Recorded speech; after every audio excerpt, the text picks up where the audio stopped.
আসসালামু আলাইকুম।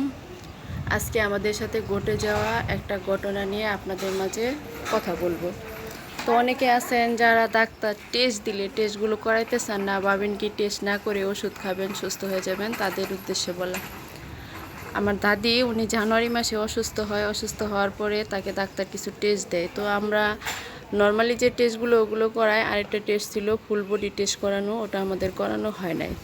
যার ফলে এখন সে গুরুতর অসুস্থ। এখন এমন পর্যায়ে গিয়ে তার এই সব সমস্যাগুলো ধরা পড়ছে, তখন সে আর বাঁচবে না। ডাক্তার বলছে তার আর কোনো চিকিৎসা নেই, তাকে আপনারা বাড়ি নিয়ে চলে যান।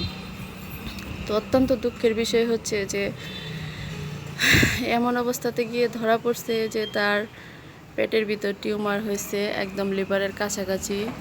তো টিউমার থেকে ক্যান্সার পুরো পেটে ছড়ায় গেছে, যার জন্য সে আর এখন বাঁচবে না।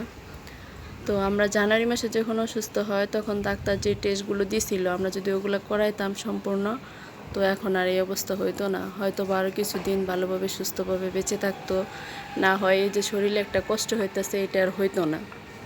তো যাদেরকে ডাক্তার টেস্ট দেয় তারা অবশ্যই দয়া করে টেস্টগুলো করাবেন, তারপর রোগ নির্ণয় করে সঠিক ওষুধ খাবেন, সুস্থ থাকবেন। সবাই ভালো থাকবেন, দোয়া করবেন।